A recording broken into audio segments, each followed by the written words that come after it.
Sister நீங்க நல்லா கடவுளுக்கு நன்றி. நான் முன்னாடியே என்னோட மெசேஜ்ல ஒரு தடவை கேட்டிருந்தேன், நாம் எதற்காக இங்க நம்ம கூடுறோம், ஒவ்வொரு வாரமும் எதற்காக நீங்க வர்றீங்க அப்படின்னு சொல்லி கேட்டிருந்தேன். நிறைய பேர் சொல்லியிருந்தாங்க, வார்த்தையினுடைய உண்மையான பொருள் எங்களுக்கு இங்க வந்துச்சுன்னா புரியுது, அந்த உண்மையான அர்த்தம் எங்களுக்கு கிடைக்குது, எங்கள் பிரச்சனைகளுக்கு தீர்வாக வருகிறோம். கண்டிப்பா ஒரு வார்த்தையினுடைய உண்மை விளங்கும் பொழுது அந்த உண்மைதான் நமக்கு விடுதலை கொடுக்கிறது, அதுதான் நம் பிரச்சனைகளுக்கு தீர்வாக இருக்கின்றது அப்படின்னு சொல்லி நம்ம எல்லாருமே ஒரு தடவை ஷேர் பண்ணியிருந்தோம். அப்ப நமக்கு வர எல்லா பிரச்சனைகளுக்குமே நாம் தீர்வே கண்டுகொண்டே இருக்கிறோமா? ஒரு சில நேரம் அது டிலே ஆகும், நம்மளால அதை பொறுமையோடு கையாள முடிகிறதா? நம்ம மனசுக்குள்ள அந்த மகிழ்ச்சி இருக்குதா? இல்ல எனக்கு இந்த உண்மை தெரியும், எனக்கு கிடைக்கும் அப்படிங்கிற உறுதி நமக்குள்ளாக இருக்குதா?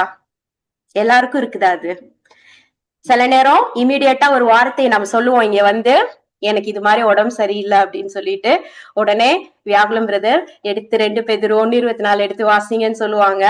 உடனே நம்ம வாசிப்போம். ஓகே, இமீடியட்டா சில நேரம் நம்மளால பாத்துருவோம், ஆனா பாக்குற வரைக்கும் பிரதர் விட மாட்டாங்க. சரி, நமக்கு ஒரு சில நேரம் கிடைக்கிறது, சில நேரம் நமக்கு கொஞ்ச நேரம் டிலே ஆகும். ஓகே, இது மாதிரி நிறைய பிரச்சனை. அப்ப அந்த எல்லா இடங்கள்லயும் என்னால சந்தோஷமா இருக்க முடியுதா? ஏன்ட்டு கேட்டா இல்ல. சில நேரங்களில் நானும் கூட தடுமாற்றத்தை சந்திக்கின்றேன். ஓகே, அப்ப அந்த உறுதி எனக்குள்ளாக இல்ல, என்னால எல்லா பிரச்சனைகளுக்கும் இமீடியட்டா அந்த தீர்வை பார்க்க முடியல அப்படின்னா சில நேரங்களில் நாம் அதற்கு காரணமாக இருப்போம். நம்ம திருத்திக்க வேண்டிய சில விஷயங்கள் கண்டிப்பாக இருக்கும். சரியா? அப்படின்னா என்ன, நான் எங்க மிஸ்டேக் பண்றேன் அப்படின்றத கொஞ்சம் டெப்தா போய் நம்ம கொஞ்சம் அதை பார்க்கணும் அப்படின்றதுக்காக இன்றைக்கு இந்த செய்தியை உங்களோட பகிர்ந்து கொள்ள ஆசைப்படுகிறேன். வாய்ப்பு கொடுத்த எல்லாமல்ல இறைவனுக்கு நன்றி. ஓகே, நம்மளுடைய பழைய ஏற்பாட்டுல எசேக்கியேல் தீர்க்கதரிசியை பத்தி எல்லாருக்கும் தெரியும். சரியா? அப்ப அந்த எசேக்கியேல் தீர்க்கதரிசிய கடவுள் என்ன பண்றாரு, இஸ்ரேல் மக்களை போய் சந்திக்க வைக்கிறாரு. அப்ப சந்திக்கிறதுக்கு முன்னாடி ஒரு விஷயம் நடக்கும், ஒரு ப்ரிப்பரேஷன் வச்சுக்கோங்களேன். யாருக்காவது நினைவு இருக்கா? எசேக்கியேல் இஸ்ரேல் மக்களை போய் சந்திக்கிறதுக்கு முன்னாடி ஆண்டவர் ஒரு காரியத்தை பண்ண சொல்வார் அவரை. ஓகே, எடுத்து வாசிக்கலாம். எசேக்கியேல் அதிகாரம் 3 வசனம் 1 மற்றும் வசனங்கள் 1 மற்றும் 2. அவர் என்னை மானிடா, நீ காண்பதை தின்றுவிடு, இச்சுருளேட்டை தின்ற பின் இஸ்ரேல் வீட்டாரிடம் போய் பேசு என்றார். 1 மட்டும் 1 2.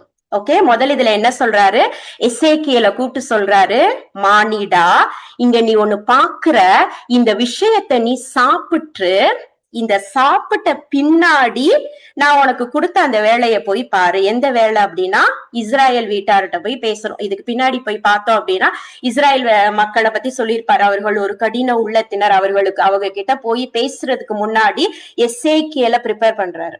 ஓகே, அப்ப இமிடியேட்டா எசேக்கியேல் என்ன பண்றாரு, நானும் என் வாயை திறக்க, எசேக்கியேல் வாயை திறக்க அவர் அச்சுருளேட்டை எனக்கு தின்ன கொடுத்தார், அது என் வாயில் தேன் போல இனித்தது. ஓகே, அப்ப சுருளேட்டு அப்படின்னா என்ன? எசேக்கியேல்ட்ட கடவுள் ஒரு சுருளேட்டை கொடுக்கிறாரு, அவரும் அதை சாப்பிடுறாரு, அது அவருடைய வாயில் தேன் போல இனித்தது. நீங்க என்ன நினைக்கிறீங்க, இந்த சுருளேடு என்றால் என்ன? இறை வார்த்தை. கடவுளுக்கு நன்றி. ஓகே, இறை வார்த்தை தான் சுருளேடு. ஓகே, அதை அவரு சாப்பிட கொடுத்தாரு. அப்ப இன்னைக்கு எனக்கு ஒரு பிரச்சனை இருக்குது, நானும் வசனத்தை எடுத்து பைபிளை கிழிச்சு உள்ள சாப்பிட்டுருமா? ஓகே, எசேக்கியேல் சாப்பிட்டாரு, அவருக்கு அது வாயில் தேன் போல இனித்தது. இன்னொரு தீர்க்கதரிசிக்கும் அது நடக்குது. எரேமியா நடக்கல, அவர் சொல்றாரு, எரேமியா 15:16 அவருடைய அழைப்பை புதுப்பிக்கின்றார். ஓகே, எரேமியாவின் அழைப்பு புதுப்பிக்கப்படுதல், எரேமியா 15:16.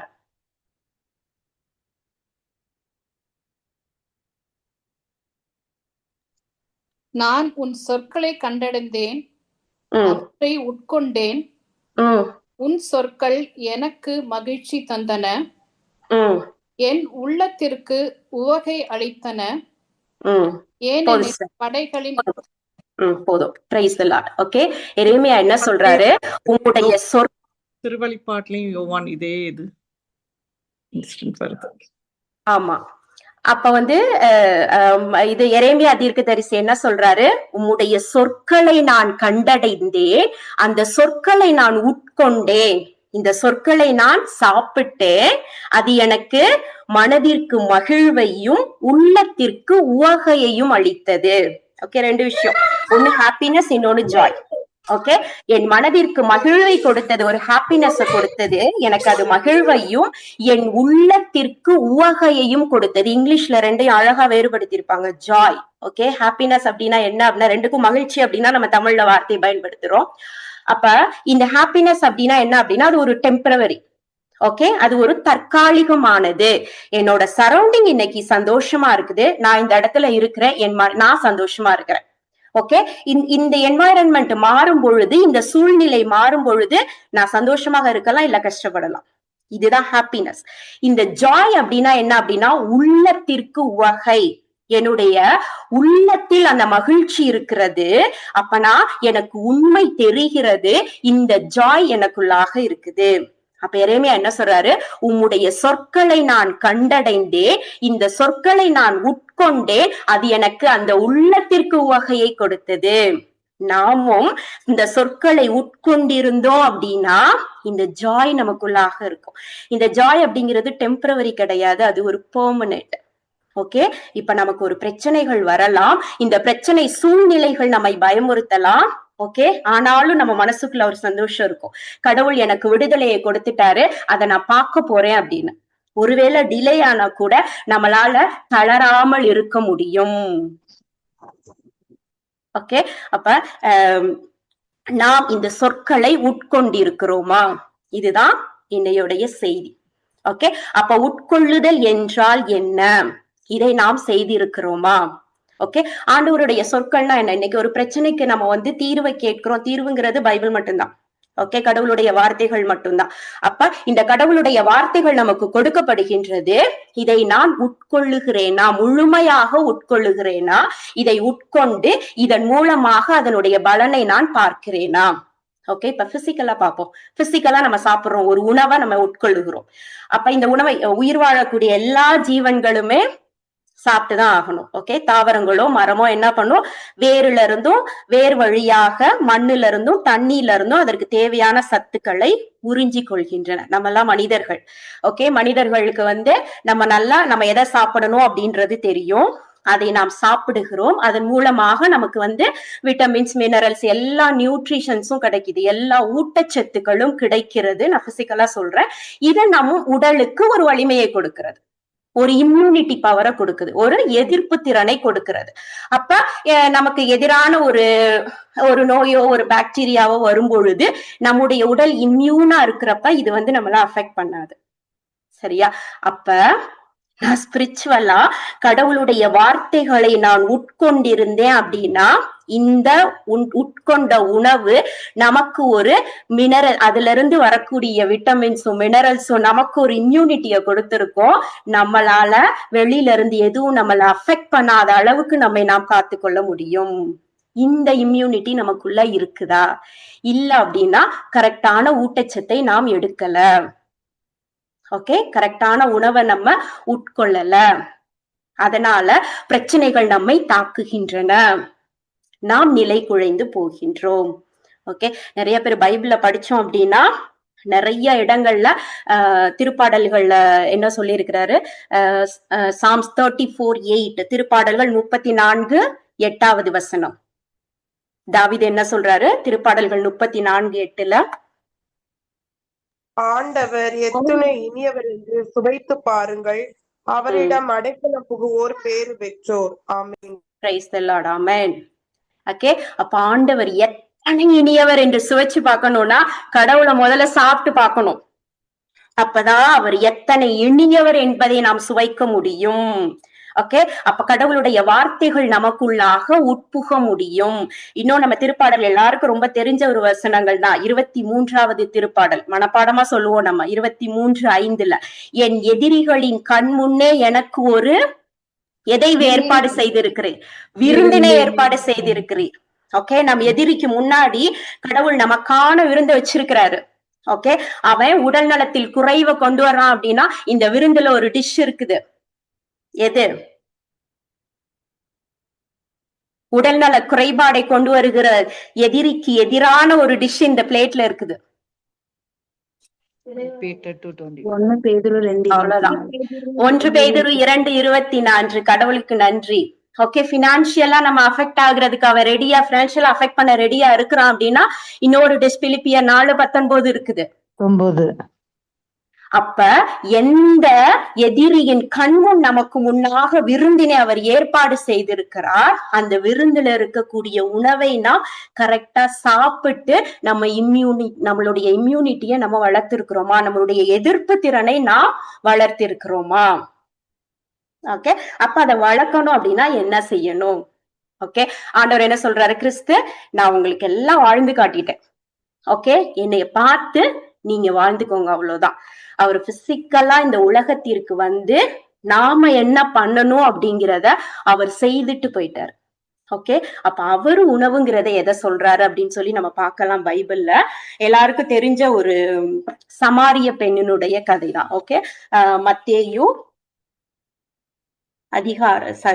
யோவான் அதிகாரம் 4. யோவான் அதிகாரம் 4ல ஆண்டவர் வந்து அந்த சமாரிய பெண்ணை மீட் பண்ணக்கூடிய அந்த நிகழ்வு இருக்கும். ஓகே, கலிலேயாவுக்கு போகிற வழியாக சமாரியா வழியா தான் போகிறாரு. அப்ப அவருக்கு சாப்பிடறதுக்கு ஏதாவது தேவை அப்படின்றதுக்காக அவங்க சீடர்கள் என்ன பண்ணிடுவாங்க, உணவு எடுக்கிறதுக்காக ஊருக்குள்ள போயிடுவாங்க. அப்ப அவர் அந்த கிணத்தடியிலேயே வெயிட் பண்ணுவாரு. எல்லாருக்கும் தெரிஞ்ச விஷயம். சமாரிய பெண் வருவாங்க, அதுக்கப்புறம் அவங்க 2 பேரோட கான்வர்சேஷன் எல்லாமே தெரியும்.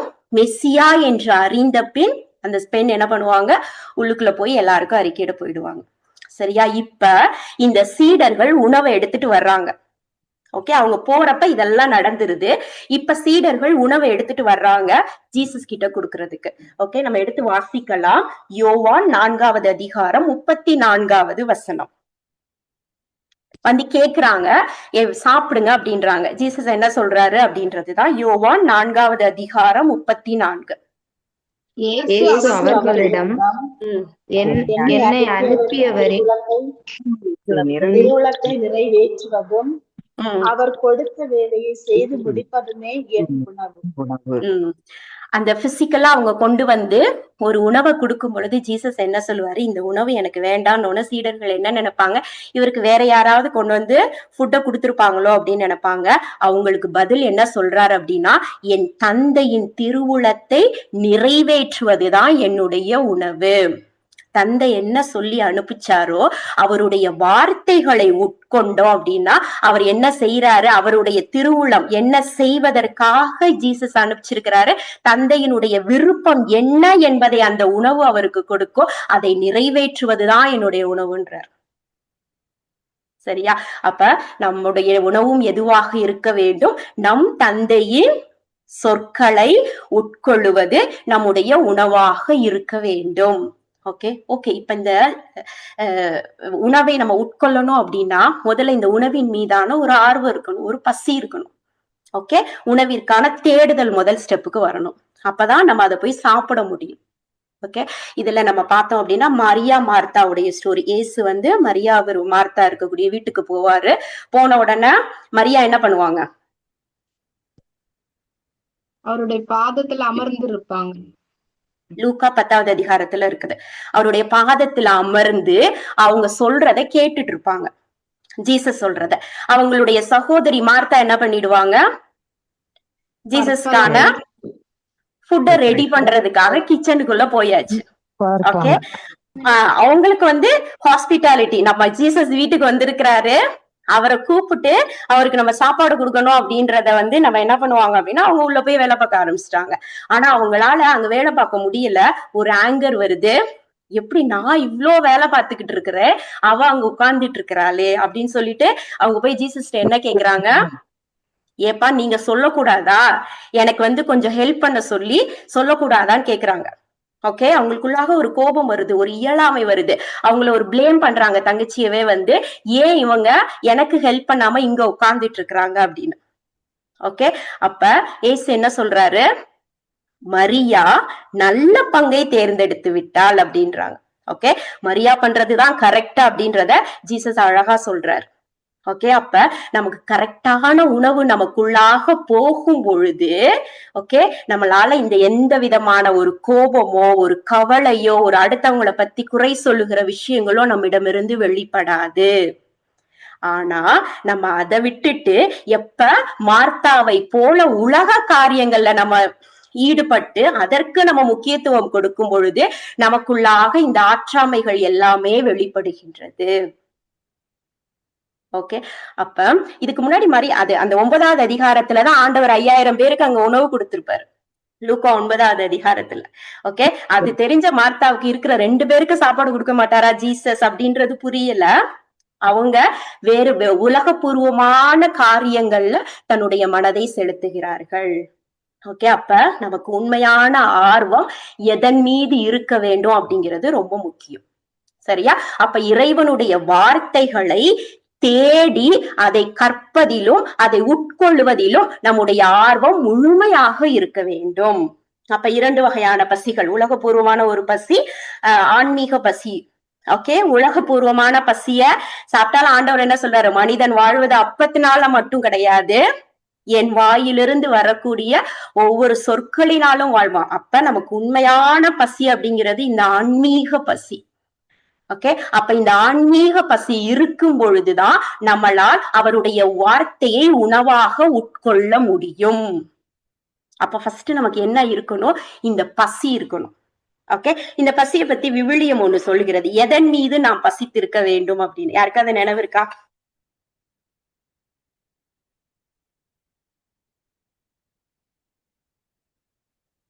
எல்லாருக்கும் தெரிஞ்ச ஒரு வசனம் தான். என்ன சிஸ்டர் நான் கேட்க? இறை வார்த்தையின் மீது பசி இருக்கணும். இறை வார்த்தையின் மீது பசி இருக்கணும்னு சொல்லி இருக்கு. எங்க சொல்லி இருக்குது?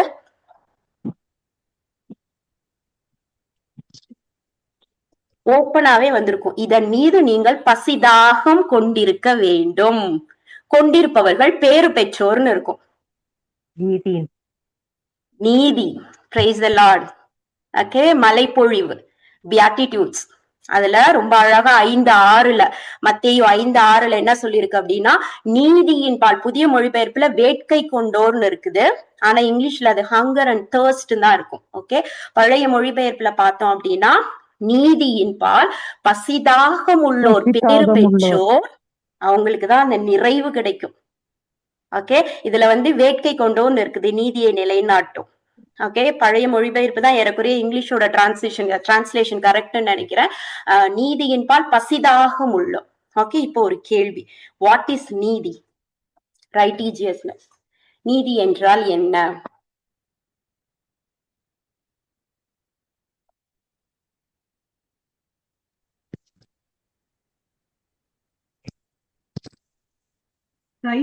என்ன நினைக்கிறீங்க? நீதி என்பது என்ன அப்படின்னு நினைக்கிறீங்க? கொடுக்கிறது உலகத்துல உள்ள நீதி. இன்னொரு சிஸ்டர் சொன்னாங்களே, right standing right with God. Okay, இப்போ புதிய மொழிபெயர்ப்புல ஆண்டவருக்கு ஏற்புடையவராதல் அப்படின்னு கூட சில இடங்கள்ல நீதிய இந்த ரைட்டிஜியஸ்னஸ் மொழிபெயர்த்து இருக்கிறாங்க. அதாவது என்ன அப்படின்னா, ஒரு மனிதன் நம்மளால ஓகே நம்முடைய இயல்பின் மூலமாக கடவுளுக்கு முன்னாடி போய் நிக்க முடியுமா? பாவ இயல்பில் இருக்கக்கூடிய ஒரு மனிதனால ஆண்டவருடைய திருமுன் நிற்க முடியுமா? முடியாது. அதற்காக தான் என்ன நடந்தது? இயேசு நம் பாவங்களுக்காக பலியாகி நம் பாவங்களை எல்லாம் அவர் சுதந்தரித்து அவர் அதை ஏற்றுக்கொண்டு அவர் அதற்காக கழுவாயாக அவர் பாடுபட்டு சிலுவையில் அறையப்பட்டு இறந்து நம்மை நீதிமான்களாக ஆக்கியிருக்கிறார். சரியா? அப்ப நாம் எல்லாரும் இயேசுவின் பரிசுத்த இரத்தத்தினால் கழுவப்பட்ட நீதிமான்கள். இது எல்லாருக்கும் தெரியணும்.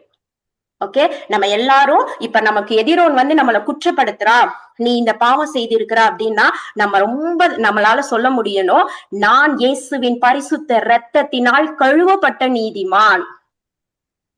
ஓகே, இதெல்லாம் கடவுள் பண்ணிட்டு போயிட்டாரு. இது எல்லாமே ஞானஸ்தானத்தின் வழியாக நம்ம பெற்றுக்கொண்டு விட்டோம். ஆனா இன்னும் நமக்கு அந்த புரிதல் இல்லாம இருக்கிறோம். இன்னும் நம்மளால அத பிசிக்கல் வேர்ல்டுல நம்ம பார்க்காம இருக்கிறதுக்கு என்ன ரீசன் அப்படின்னா நம்முடைய நம்பிக்கை குறைபாடு. ஏன்னா நம் நம்பிக்கையின் வழியாக தான் கடவுள் எதையெல்லாம் நமக்காக செய்து வச்சிருந்தாரோ அதை எல்லாத்தையும் நம்ம அனுபவிக்க முடியும். அப்ப நம்ம அனுபவிக்காம இருக்கிறோம் அப்படின்னா நம்முடைய நம்பிக்கையில் குறைபாடு இருக்கிறது. ஓகே, அப்ப நமக்கு ஒரு நோய் வரும் பொழுது நம்ம என்ன சொல்றோம்? அது காயங்களினால் நான் குணமடைந்து விட்டேன் அப்படிங்கிற வார்த்தையை அறிக்கை இடுகிறோம். அது நமக்கு ஒரு நம்பிக்கையை கொடுக்கிறது. அப்ப கடவுள் கொடுத்த அந்த நலம் நமக்குள்ளாக கடந்து வருகிறது. ஓகே, அப்ப இந்த நீதி அப்படின்னா இயேசு கிறிஸ்து. ஏன்னா நமக்காக கழுவாய் அவர்தான் அங்க கஷ்டப்பட்டாரு. நம்முடைய நீதி அவர்தான். அவருடைய இரத்தத்தினால்தான் நாம் நீதிமானாக இன்று நிற்கிறோம். அப்ப நீதியின் பால் பசியும் தாகமும் இருக்க வேண்டும். ஹங்கரும் தர்ஸ்டும் இருக்கணும் அப்படின்னா இயேசு கிறிஸ்துவனுடைய வார்த்தைகள் மேல இருக்கணும் அந்த தர்ஸ்ட். இயேசு கிறிஸ்துவின் வார்த்தைகள் மேல அந்த பசி இருக்கணும். ஓகே, இப்ப நம்ம எல்லாரும் டெய்லி நம்மளால பைபிள் படிக்காம இருக்க முடியல. அந்த படிக்கக்கூடிய வார்த்தைகள் என் மனதிற்குள்ளாக என் நினைவிலிருந்து நீங்காமல் இருக்கிறது. அதுதான் மெடிடேஷன். என்னால அதை தியானம் முழுவதுமாக பண்ண முடியுது. ஆண்டவருடைய அதிக நேரம் என்னால ஸ்பெண்ட் பண்ண முடியுது அப்படின்னா நமக்குள்ளாக அந்த நீதியின் பொருட்டு பசியும் தாகமும் நமக்குள்ளாக இருக்கிறது. ஓகே, அப்ப அதுல நமக்கு இல்ல, என்னால முழுவதுமாக இந்த பைபிள்ல என்னால வார்த்தைகள்ல முழு கவனம் செலுத்த முடியல, அதை படிக்க முடியல, அதை தியானிக்க முடியல அப்படின்னா நம்முடைய பசி இல்ல, ஆண்டவர் மீது இல்ல. அப்ப பசி வேற எது மேலேயோ இருக்குது. பிலிப்பியர் 3:9 ரொம்ப அழகா சொல்லியிருக்கு. திருச்சட்டத்தின் அதை எடுத்து வாசிக்கலாம். பிலிப்பியர் 3:9. பிலிப்பியர் 3:9. கிறிஸ்துவோடு இணைந்திருப்பதற்காகத்தான் நான் இவ்வாறு கருதுகிறேன். திருச்சட்டத்தின் அடிப்படையில் நான் கடவுளுக்கு ஏற்புடையவனாக இயலாது. கிறிஸ்துவின் மீது கொண்டுள்ள நம்பிக்கையால் தான் அவருக்கு நான் ஏற்புடையவன் ஆக முடியும். இப்ப நான் சொன்னேன் இல்லையா, இதற்கான இறைவசனம் தான் இது. ஓகே, நாம் திருச்சட்டத்தின் அடிப்படையில நம்ம ஆண்டவருக்கு ஏற்புடையவனாக ஆக முடியாது. கடவுள் நம்மை அந்த நிலைக்கு உயர்த்தி இருக்கிறார். இந்த நிலையை நம்ம அடையணும் அப்படின்னா இந்த நம்பிக்கை தான் அடிப்படை. ஓகே, இதுதான் ஒரு கிறிஸ்தவ வாழ்வுக்கான ஒரு ஃபவுண்டேஷன். அப்படின்னா we should have the thirst and hunger on Jesus. நமக்கு இயேசுவின் மீது பசியும் தாகமும் இருக்க வேண்டும். ஏன்னா அவர் சொல்றார், வாழ்வழிக்கு உணவு நாதான், என்கிட்ட வருவனுக்கு தான், அவனால மட்டும்தான் பசிக்காதுன்றாரு. பசிக்காது அப்படின்னா ஒரு நிறைவு கிடைச்சிரும் ஆண்டவர்கிட்ட போகும் பொழுது. அந்த நிறைவை நாம் எய்தும் வழியில் நமக்கு அந்த பசி ஆண்டவருக்கு இருக்கதான் வேணும். அந்த நிறைவு நமக்கு வாழ்நாள் முழுவதும் நமக்கு அந்த பசி இருந்துகிட்டே இருக்கணும். இந்த பசியை நிறைவு செய்யக்கூடிய, நம்மளுடைய பசியை ஆற்றுகிறவர் ஒரே ஒருத்தர் தான், அவர் தான் இயேசு கிறிஸ்து. ஓகே, அப்ப அந்த உலகபூர்வமாக நம்ம போயிட்டோம் அப்படின்னா இந்த பசி நமக்கு குறைஞ்சிரும். ஓகே, 1 யோவான் 2:15 அததான் சொல்றாரு. யோவான் 1 யோவான் 2:15 உலகின் மீது அன்பு கொள்ளுவோர் கடவுள் மீது அன்பு கொள்ள முடியாதான். ஓகே, நீங்க குறிச்சு வச்சுக்கோங்க, அப்புறம் கூட எடுத்து ரீட் பண்ணிக்கோங்க. உலகின் மீது அன்பு கொள்வோர் கடவுள் மீது அன்பு கொள்ள முடியாது. நம்ம எதற்கு அதிகமா போக்கஸ் பண்றோமோ அது மேலதான் நம்மளுடைய சிந்தனை போகுமே ஒழிய நம்ம சிந்தனை இந்த பக்கம் வராது. ஓகே, அதேதான் திருவெளிப்பாடு 2வது அதிகாரம் 4 மற்றும் 5. திருவெளிப்பாடு 2வது அதிகாரம் 4 மற்றும் 5.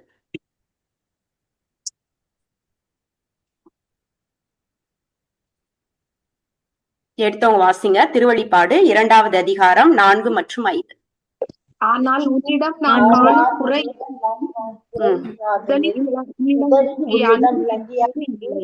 இப்பொழுது இல்லை. ஓகேயா, நானே வாசிக்கிறேன் சிஸ்டர், 2 பேரும் வாசிக்கிறதுனால இதாகுது. ஓகே, உன்னிடம் நான் கண்ட குறையாதினில் முதலில் உன்னிடம் விளங்கிய அன்பு இல்லை. எல்லாருமே புதுசுல ரொம்ப ஆர்வமா இருக்கிறோம், நம்முடைய தேடல் அதிகமா இருக்கும், இதை தெரிஞ்சுக்கணும். ஆனா போக போக அந்த ஆர்வம் அங்கே குறைகிறது. அததான் சொல்றாரு குறை அப்படின்னு சொல்லிட்டு. ஓகே, 2வதுல ரொம்ப ஸ்ட்ராங்கா இருக்கும் அந்த வசனம். திருவெளிப்பாடு 2:5 நீ என் நிலையிலிருந்து தவறி விழுந்து விட்டாய் என்பதை நினைத்து பார், மனம் மாறு. ஓகே, முன்னாடி இருந்த ஆர்வம் உன்கிட்ட இப்ப இல்ல அப்படின்னா நீ மனமாற வேண்டும். முதலில் நீ செய்து வந்த செயல்களை இப்பொழுதும் செய்ய வேண்டும். நீ மனம் மாற தவறினால் உனக்கு ஒரு சான்ஸ் தர்றேன், நீ மனம் மாறிடு. இல்ல அப்படின்னா உன்னிடம் வந்து உனது விளக்கு தண்டை அது இருக்கும் இடத்திலிருந்து அகற்றி விடுவேன்றார். ரொம்ப ஸ்ட்ராங்கா சொல்றார். நீ உன்னுடைய தப்பு என்னன்றத புரிஞ்சுக்கிட்டு இந்த ஆர்வம் முழுமையாக உன்கிட்ட இல்ல அப்படின்னா உன்கிட்ட இருக்கக்கூடிய விளக்கு தண்டு அகற்றப்படும் அப்படின்றார். ஓகே, அப்ப முதல்ல நாம் உணவை உட்கொள்ள வேண்டும் என்றால் நம்மிடையே பசித்திருக்க வேண்டும். நம் பசி எதன் மீது இருக்க வேண்டும் அப்படின்னா நமக்கு நீதியாக வந்த நம் இயேசுவின் மீது இருக்க வேண்டும். அவருடைய வார்த்தைகளை படிக்கிறதுல இருக்கணும். அதை நாம் உணவாக உட்கொள்ள வேண்டும். ஓகே, அமெரிக்காவுடைய இன்னைக்கு அமெரிக்கா ஜனாதிபதி அப்படின்னா ஆப்ரஹாம் லிங்கன் தான் எல்லாராலையும் அறியப்படுகின்ற ஒரு மிகவும் ஒரு எப்படி சொல்ற ஒரு நல்ல ஒரு ஆளுமை நிறைந்த ஒரு ஜனாதிபதி. அப்ப அவர் வந்து அந்த ஆட்சி காலத்துல இருக்கும் பொழுது ஒரு பில்லினியர் வந்து அவர்கிட்ட அப்பாயின்மெண்ட் கேட்கிறாராம். இது ரொம்ப இப்ப வைரலா இவரோட இந்த டெஸ்டிமனி வந்துட்டு இருந்தது. அப்ப அவர் வந்து அங்க போய் ஒரு அப்பாயின்மெண்ட் கேட்கும் பொழுது ஆப்ரஹாம் லிங்கன் பயங்கர பிஸி, அவரால் அப்பாயின்மெண்ட் கொடுக்கவே முடியலையா. ஆனா அவர் பின்னாடியே நிக்கிறாராம், ஒரு நாளாவது நான் உங்களை வந்து மீட் பண்ணிடணும் அப்படின்னு சொல்லிட்டு. அப்ப சொல்றாரு, அதிகாலை 5 மணிதான் என்னை மீட் பண்ணணும் அப்படின்னா நீ அதிகாலை 5 மணிக்கு என்னுடைய அலுவலகத்துக்கு வா, இல்ல அப்படின்னா நீ மீட் பண்ண முடியாது அப்படின்னு. அவருக்கு இது ஒரு கோல்டன் சான்ஸ், இதை நம்ம விட்டுட்டோம் அப்படின்னா நம்மளால வரவே முடியாது அப்படின்னு சொல்லிட்டு பரவாயில்ல நான் 5 மணிக்கு வர்றேன் அப்படின்னு சொல்லிட்டு, அது ஒரு கடுமையான ஒரு வின்டர். அங்க வந்து அமெரிக்காவில வந்து பயங்கர ஸ்னோ அந்த அளவுக்கு இருக்குது, பனிப்பொழிவு இருக்குது. ஆனாலும் அவர் அந்த 5 மணிக்கு கிளம்பி 4:45 போயிடுறாராம் ஆப்ரஹாம் லிங்கனுடைய அலுவலகத்துக்குள்ளாக. அப்ப அவருடைய உதவியாளர் வந்து முன்னாடி உட்கார வச்சிருக்கிறாரு ஆப்ரஹாம் லிங்கனுடைய ரூமுக்கு முன்னாடி. அப்ப இவர் உட்கார்ந்து இருக்கிற பொழுது உள்ள வந்து யாரோ பேசிட்டு இருக்கிற மாதிரி இவருக்கு அந்த ஆப்ரஹாம் லிங்கனுடைய குரல் கேக்குது, யாருக்கிட்டயோ பேசிக்கிட்டு இருக்கிறாரு அப்படின்னு. ஆஹா, நமக்கே 5 மணிக்கு அப்பாயின்மெண்ட்னா நமக்கு முன்னாடி எவனோ ஒருத்தன் அப்பாயின்மெண்ட் வாங்கிட்டு வந்துட்டான் அப்படின்னு நினைச்சுக்கிட்டு இவர் இருக்கிறாரு. 5 மணிக்கு கரெக்டா உள்ள இருந்து தகவல் வருது, இவரை உள்ள வர சொல்லுங்க அப்படின்னு சொல்லிட்டு. இவர் அந்த அறைக்கிட்ட போய் நின்றுகிட்டே இருக்காரு, உள்ள வாங்க அப்படின்றாரு. இவரோட என்ன எவனோ ஒருத்தன் உள்ள இருக்கிறான், அவன் முதல்ல வெளியேறட்டும், அதுக்கப்புறமா நான் உள்ளுக்க போறேன் அப்படின்னு சொல்லிட்டு. ஆப்ரஹாம் லிங்கன் உள்ள வாங்க, ஏன் நிக்கிறேன்னா, இல்லையே நீங்க யாருக்கிட்டயோ பேசிட்டு இருந்தீங்களே அப்படின்னு சொல்றப்ப, நான் யாரு கூடயும் பேசல, அதிகாலையில் எழுந்து நான் இறைவனோடு பேசுவேன். பைபிள் படிக்காம என்னுடைய தினசரி வேலைகளை நான் ஒப்பு கொடுக்காம என்னுடைய காரியங்களை நான் தொடங்கவே மாட்டேன். ஓகே, இன்னைக்கு நீங்க 5 மணிக்கு வந்ததுனால நான் இன்னமும் ஏர்லியரா எந்திரிச்சு நான் தேவனோடு உரையாடி கொண்டிருந்தேன் அப்படின்னா, அவரை விட பிஸியான ஒரு ஆள் யாரு இருக்கா? இல்ல நம்ம எல்லாரும் அவரை விட பிஸியா இருக்கோமா? எனக்கு இன்னைக்கு நேரம் இல்ல, நாளைக்கு நேரம் இல்லை நம்ம சொல்லிட்டு இருக்கிறோம். ஆனா நம்ம யோசிச்சு பார்க்கணும், ஆபிரகாம் லிங்கன் தான் அமெரிக்காவையே சீரமைத்தவர் அப்படின்னு ஹிஸ்டரி சொல்லுது. பெரிய வல்லரசு நாடு, அவரால் அதை பண்ண முடிஞ்சிச்சு அப்படின்னா அவருக்கும் தேவனுக்கும் இருந்த உறவு, அவருக்கும் கடவுளுக்குமான அந்த உறவு. ஓகே, அப்பெல்லாம் நம்ம எல்லாம் சொல்றதுக்கு தகுதியே இல்ல, பிஸிங்கிற வார்த்தையை மறந்து கூட உபயோகிக்க கூடாது. முதலில் நாம் அனைத்திற்கும் மேலாக அவரை நாட வேண்டும், மற்றவை எல்லாம் நமக்கு சேர்த்து கொடுக்கப்படும். ஆமா, அப்ப இப்ப நமக்கு வந்து தெரிஞ்சிருச்சு, நமக்கு பசித்திருக்க வேண்டும் கடவுளுக்காக. ஓகே, அப்ப இப்ப நம்ம சாப்பிடணும் கடவுளுடைய வார்த்தையை. ஓகே, அப்ப இந்த ஈட் த ஸ்க்ரால், இந்த இறைவனுடைய வார்த்தையை நான் சாப்பிடணும் அப்படின்னா ஒரு 4 ஸ்டெப். ஓகே, முதல்ல என்ன அப்படின்னா ஆண்டவருடைய வார்த்தையை கூர்ந்து கவனிக்க வேண்டும். 2வது அதை நான் தியானிக்க வேண்டும். 3வது அதை நான் பேச வேண்டும். 4வது அது என்னுடைய செயல்களில் வெளிப்பட வேண்டும். ஓகே, முதல் ஸ்டெப் என்ன அப்படின்னா, முதல்ல நமக்கு வார்த்தை என்னன்னு தெரியணும், அந்த வார்த்தையை நாம் கூர்ந்து கவனிக்க வேண்டும். கூர்ந்து கவனிக்கிறது என்ன அப்படின்னா முழு கவனமா அங்க இருக்கணும். ஓகே, நம்ம ஒரு வேலையை பார்த்துட்டு சைட்ல மட்டும் ஹெட்செட்டை போட்டுட்டு கேட்டுட்டு இருந்தோம் அப்படின்னா நம்மளால கவனிக்க முடியாது. நான் இந்த இடத்துல சொல்றேன், இந்த நீதியை பத்தி இன்னைக்கு நான் எடுக்கணும், பிரதர் மெசேஜ் எடுத்திருக்காங்கன்னு எனக்கு தெரியும். ஆனா என்னோட நோட்ஸ் எல்லாம் பாக்குறேன், நான் எதுல எழுதி வச்சேன்னு எனக்கு தெரியல. எனக்கு அது கரெக்டான, எனக்கு அந்த கிளாரிட்டி கரெக்டா இல்ல, இதை கொண்டுட்டு வரணும்னு சொல்லிட்டு நான் திருப்பி பிரதர்ட்ட கேட்டுதான் நான் அதை பார்த்தேன். எனக்கு ரொம்ப கஷ்டமா இருந்தது. அப்பனா நம்ம அதை எந்த அளவுக்கு இந்த மெசேஜ் இருக்குது, அந்த டாபிக் வரும்பொழுது கரெக்டா எந்தெந்த வார்த்தைகள் அவங்க அதுக்கு ரெஃபரன்ஸ் எடுத்தாங்கன்னு தெரியல. ஏன்னா நான் கூர்ந்து கவனிக்கல. ஓகே, நமக்கு அடிக்கடி இங்க சொல்றது உண்டு, தயவு செய்து வீடியோ ஆன் பண்ணுங்க, உட்கார்ந்து நோட்ஸ் எழுதுங்கன்னு சொல்லிட்டு. இன்னைக்கு நான் மிஸ்டேக் பண்ணிருந்தேன். திருப்பி நான் கேட்டு அதுக்குள்ள ஒரு கிளாரிட்டி வந்த பின்னாடிதான் என்னால இந்த இடத்துல பகிர முடியுது.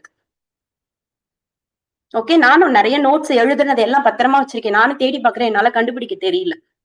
யூடியூப் கூட இப்ப நிறைய ஷஃபில் ஆயிடுச்சுன்னு நினைக்கிறேன். எனக்கு அதுலயும் கண்டுபிடிக்க தெரியல. கொஞ்சம் தேடி பார்த்தேன். அப்புறம் பிரதர்ட்டே கேட்டுட்டேன், இதுக்கு மேல டைம் வேஸ்ட் பண்ண வேண்டாம்னு சொல்லிட்டு பிரதர்ட்டே கேட்டுட்டேன். அப்ப நம்ம கூர்ந்து கவனித்து அது நமக்குள்ளாக இருக்கணும். அப்பதான் ஒரு சூழ்நிலைக்குள்ளாக நம்ம போகும்பொழுது அந்த வார்த்தை நம்ம கிட்ட பேசும், நீ என்ன பண்ணணும் அப்படிங்கிறது. ஓகே, சோ முதல் ஸ்டெப் என்ன அப்படின்னா, நாம் இறைவனுடைய வார்த்தைகளை கூர்ந்து கவனிக்க வேண்டும். நீதிமொழிகள் 4வது அதிகாரம் 20 22 வசனங்கள், 20 22 வரை.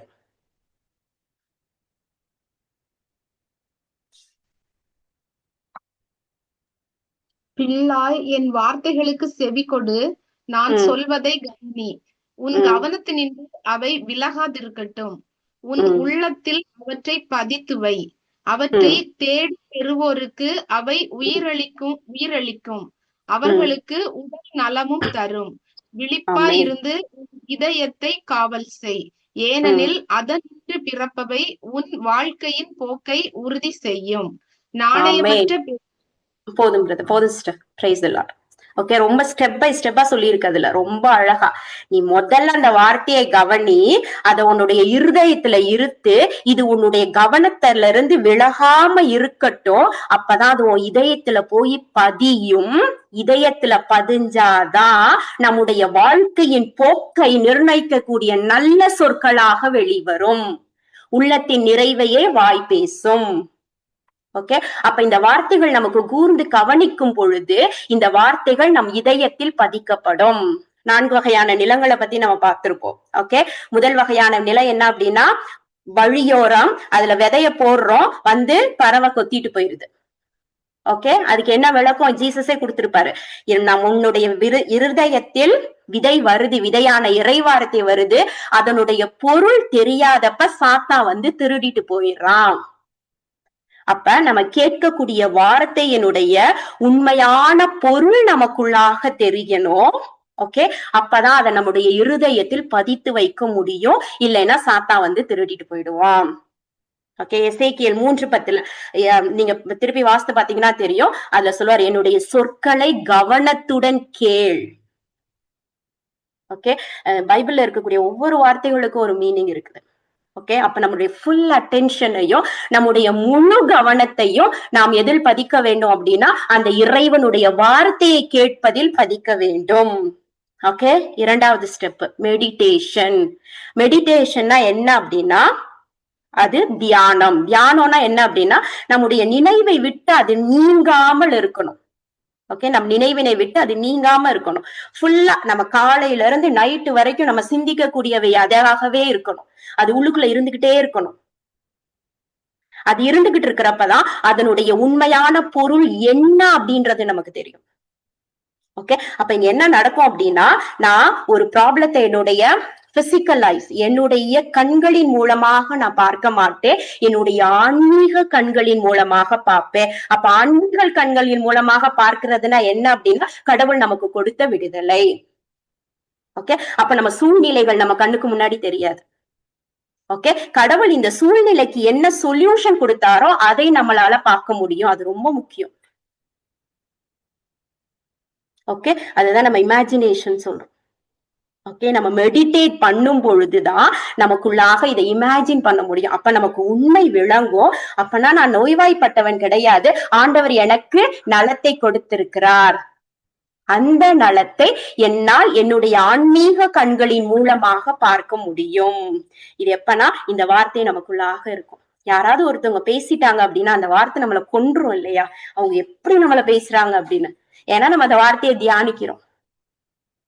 அதுதான். அப்ப அந்த இறைவார்த்தை, வாழ்வளிக்கக்கூடிய இறைவார்த்தையை நம்ம தியானிச்சோம் அப்படின்னா அது நமக்கு வாழ்வை அளிக்கின்றது. யோசுவா 1:8 ஆண்டவர் அழகா மோசே இறந்த பின்னாடி யோசுவா தான் அந்த இஸ்ராயல் மக்களை வழி நடத்தணும். அப்ப அவர்ட்ட ஜீசஸ் கடவுள்கிட்ட கேக்குறாரு, நான் எப்படி வழி நடத்த போறேன் அப்படின்னு. அதுக்கு என்ன சொல்யூஷன் கொடுக்கிறாரு?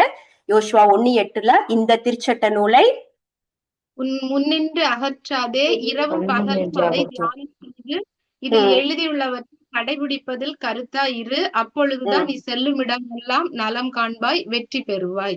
அவ்வளவுதான். இன்னைக்கு நம்மளும் போற இடங்களில் எல்லாம் நலம் காண வேண்டும், வெற்றி பெறணும் அப்படின்னா முதல்ல இந்த திருச்சட்ட நூல் அப்படின்னா அவர் கையில அந்த திருச்சட்ட நூல் இருந்திருக்குது. அதனாலதான் அவர் சொல்றாரு இந்த திருச்சட்ட நூல், இல்லைன்னா அங்க இருக்கிற திருச்சட்ட நூல்னு சொல்லியிருப்பாரு. அப்ப நம்ம கையிலே முதல்ல பைபிள் இருக்கணும்.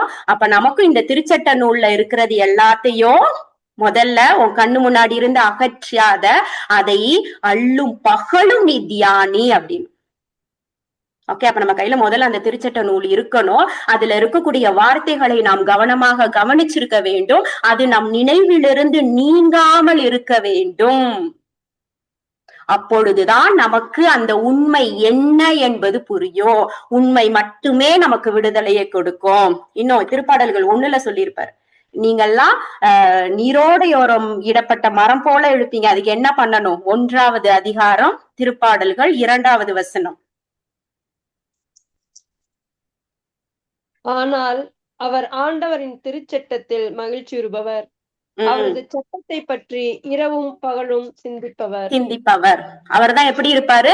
நீரோடையோரம் நடப்பட்ட மரம். நீரோடையோரம் அந்த மரம் இருந்துச்சு அப்படின்னா செழுமையா இருக்கும், பசுமையாக இருக்கும், அதில் கனிகள் எப்பொழுதும் இருக்கும். அப்ப நம்மளும் பசுமையாக இருக்கிறோம், நம்மிடமிருந்து கனிகள் வந்து கொண்டே இருக்கணும் அப்படின்னா ஆண்டவருடைய திருச்சட்டத்தில் மகிழ்பவர்களாக. எப்ப நம்மளால மகிழ்வுற முடியும் அப்படின்னா இந்த உண்மை நமக்குள்ளாக விளங்கும் பொழுது இட் கிவ்ஸ் ஜாய். அந்த மகிழ்வு நமக்குள்ளாக வரும். இதை நாம் அல்லும் பகலும் சிந்திக்கும் பொழுது நாமும் கனி தருபவர்களாக இருப்போம். அப்ப இந்த 2வது விஷயம் மெடிடேஷன். ஓகே, அடுத்து 3வது என்ன? Confuse the word of God. கடவுளுடைய வார்த்தையை நம்ம என்ன பண்ணணும்? வாய் விட்டு அறிக்கையிட வேண்டும். கண்டிப்பா நம்ம வாயை திறந்து அதை நாம் அறிக்கையிடணும். ஓகே, அப்பதான் அதுக்கு என்ன ஆகும் அப்படின்னா லூக்கா 6:45 லூக்கா 6:45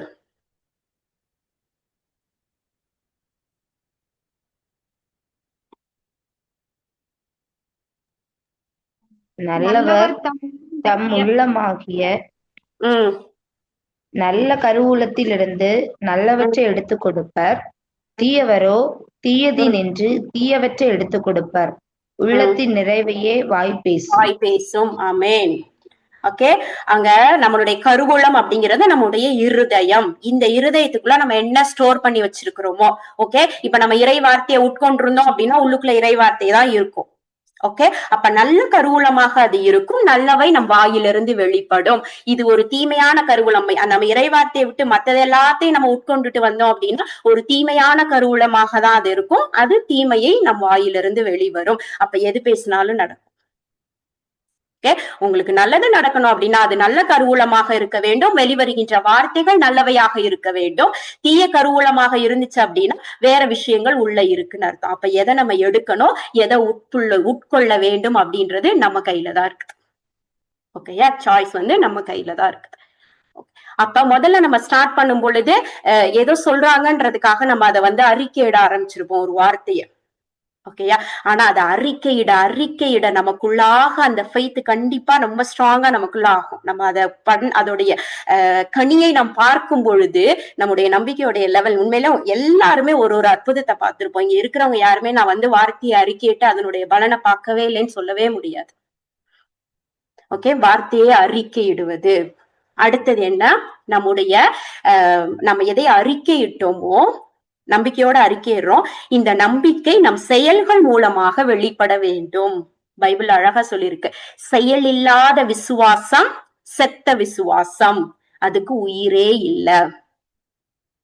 ஓகே, ஒரு முடக்குவாதமுற்றவனை ஜீசஸ்ட பார்க்க கூட்டிட்டு வர்றாங்க.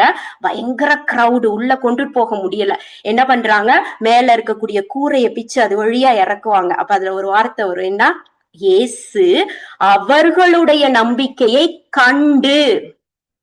எதன் மூலமாக அவரால் அந்த நம்பிக்கையை காண முடிஞ்சது? அவர்களுடைய செயல்கள் மூலமாக.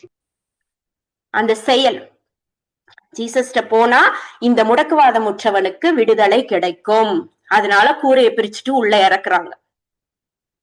ஓகே, அந்த செயலை கண்ட இயேசு முடக்குவாதமுற்றவரை குணமாக்கினார்.